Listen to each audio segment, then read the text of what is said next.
Football. What a beautiful thing. What a beautiful game of football tonight. Southampton, 2-0 home win against Norwich.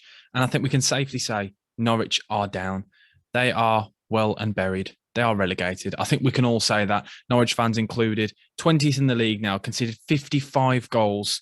And it's just looking gloomy now. They've played more than everyone else down at that bottom. And they're still 5 points off getting out of it. There's absolutely no chance. And what my massive problem is with Norwich and this beautiful game we all love, it's so simple. It's so simple. But for some reason, Norwich, every time they get promoted, they overcomplicate things. I get this modern age now. Every club has to have a brand, has to have a style of play, has to have an image. But why do Norwich try and use their resources and play this expansive football? They don't have the players to do it.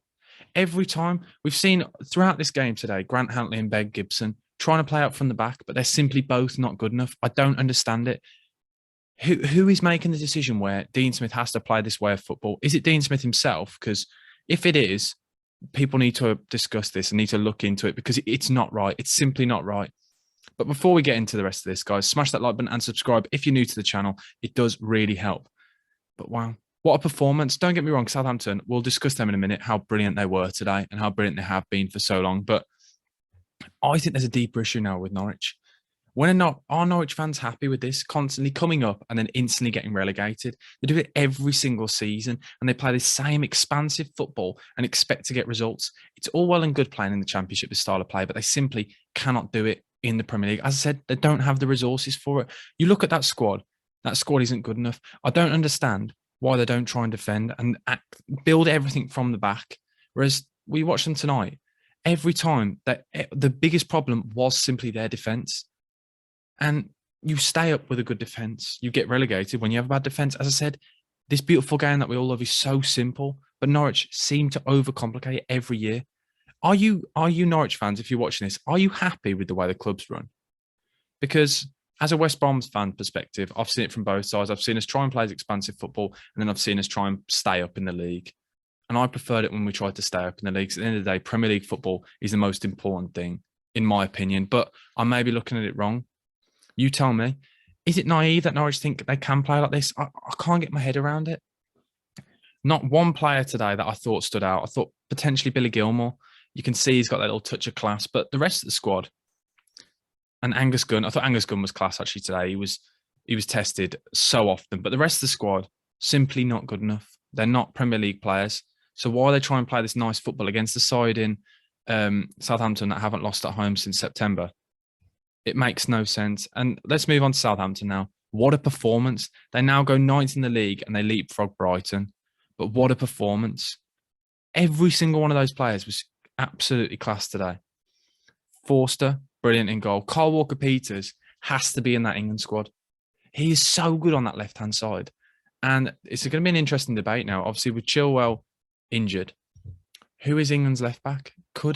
Is he better than Luke Shaw? I think on form this season, I think I know who I'd back. Kyle Walker-Peters over Luke Shaw every day of the week.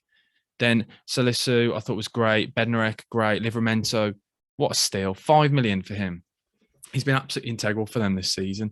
And that's the thing. It's the know-how. There's so many good players in that squad. And then what I think is integral to Southampton, and the biggest thing is those two centre midfielders. James Ward-Prowse and Romeo today were absolutely class. And that goal from Romeo summed up the way he plays. Every week, week in, week out, he seems to be unnoticed. People forget what he does. He's so calm. He's so simple. He just passes it off. And you saw it with that strike. He was so calm with his volley. He wait for it to sit and then he volley it, bang. But it's that touch of class.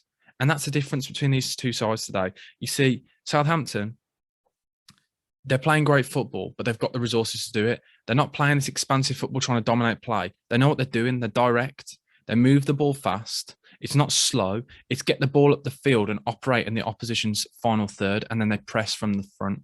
The energy they show is ridiculous. The fitness of that squad is huge. It's absolutely crazy. I was tired just watching it, but that's the difference. When you look at this Southampton squad, you know exactly what they're going to do. Every week, it's 4-4-2. Brozier and Che Adams leading the line, pressing, high wingers, but they also sometimes can be quite narrow to create that space. 4 sides back.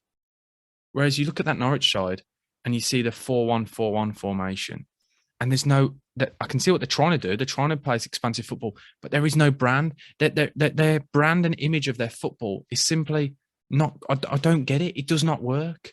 They're trying to play football, but it's just constant mistakes. Southampton could have won that game 10, 11-0 easily. Angus Gunn made so many saves throughout the game. He made 5 saves today. It's ridiculous. And so many chances where Brozier and Che Adams, it just looked like it looked like men against boys today. And I think it was embarrassing from Norwich. Because don't get me wrong, Southampton are a great side, but it's not like they're the top 6 sides. Imagine if Man City came and they played like that against Man City or other sides. That's the thing. I don't get it. It's simply not good enough. But every one of those Southampton players should go home with their head held high because they were awesome today. And there are so many players now that you're looking at it. Forster back in for an England call-up, definitely. Oyunusi revitalising this new system. Absolutely class. I said Carl Walker-Peters deserves a call-up. Armstrong, good as always. I think James Ward-Prowse could be argued to potentially start for England with the way he's playing. He's huge for them. And he sets the press every time. It's all through him. And he leads by example. Southampton, an outsider to push for that European football. You look at it, they've got 3 wins in the last 5 games, 2 wins on the bounce. They're 4 points off Spurs. I know they've played 2 games extra than Spurs, but this is Spurs. We know what they've done with their games in hand. They're in with a shout. They're pushing up. I know Brighton, if they win this weekend, they could leapfrog them. But this form they're showing is absolutely class. And Hasenhüttl has got a system, and he's made it to perfection. Defensively, like so solid as well. That's another thing. Sorry, they look so good going forward, but defensively, Norwich had a couple of chances. Grant Hanley had a header that went wide, but overall, really, you look at it, they had 1 shot on target in the entire game. Sorry, Southampton had 27 shots, 9 on target. That's mental. But anyway, back to the point. They look so defensively sound. They're so just well organised and well drilled. A lot of people aren't discussing Southampton. I feel like they've gone under the radar. I watched them play against Tottenham. I was at the game a few weeks back at Spurs Stadium. And they absolutely walked all over Spurs, played them off the park. They were absolutely class. And that's the thing. As I said, they're a well-oiled, well-drilled machine. And they're churning out results. And they could be an outsider for that European football easily. Hasenhüttl was doing a great job there. And that's the thing. And I keep going back to it. Look at the 2 sides. One is so well-oiled, well-drilled. And the other just looks, it's kamikaze defending. It's like a car crash. Brandon Williams, I'm not convinced by him. Every time he gets the ball, I worry. Same with Max Aarons. Max Aarons, a player that's thought of so highly across Europe. And it's just gone to pot. I don't know if it's because of the team and the system he's playing in, but majority of that defense just don't look comfortable on the ball. But yet they still try to play out from the back. That is the problem every time. And it really bothers me when a side, they're struggling and they keep losing the ball and giving it away in their own third. And they keep on doing it. Is it naivety or is it brave? You tell me. I think it's naivety. You tell me, though, guys, in the comment section below. But I'm going to finish on that. I believe, and I think I'd put good money on this. Not that I'm a betting man. I think everyone would. Norwich are relegated and Southampton, European football. It could easily happen. But thank you guys for watching. As I said, smash that like button and subscribe if you haven't already. It does really help the channel. But thank you for watching, guys. BucketHatSam over and out. Thank you. Goodbye.